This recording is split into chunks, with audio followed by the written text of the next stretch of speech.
మరి కాసేపట్లో ఏసీబీ విచారణకు హాజరు కాబోతున్నారు మాజీ మంత్రి కేటీఆర్. నందినగర్లో కేటీఆర్ ఇంటికి ఇప్పటికే భారీ ఎత్తున బీఆర్ఎస్ పార్టీ నేతలంతా చేరుకుంటున్నారు. మరోవైపు తన లీగల్ టీంతో మరొకసారి డిస్కస్ చేస్తున్నారు కేటీఆర్ కేసుకు సంబంధించి.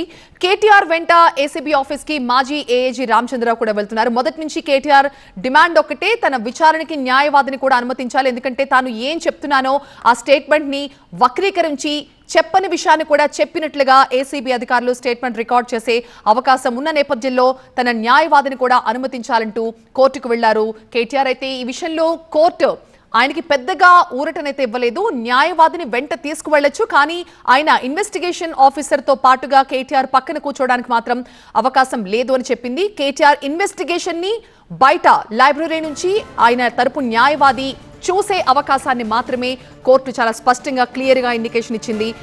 ప్రస్తుతం అయితే ఏసీబీ ఆఫీస్ దగ్గర భారీ ఎత్తున పోలీసులు మోహరించి ఉన్నారు. సరిగ్గా మొదటిసారి విచారణకు వెళ్లిన నేపథ్యంలో కూడా హై డ్రామా చోటు చేసుకుంది. సో మళ్లీ అలాంటి పరిస్థితులు తలెత్తకుండా చాలా పకడ్బందీగా ఏర్పాట్లు అయితే పూర్తయ్యాయి. ఉదయం 10 గంటలకి విచారణకి హాజరు కాబోతున్నారు కేటీఆర్. ఏసీబీ ఆఫీస్ కు వెళ్లే రోడ్లన్నీ కూడా పోలీసులు బంద్ చేసినట్టుగా తెలుస్తోంది.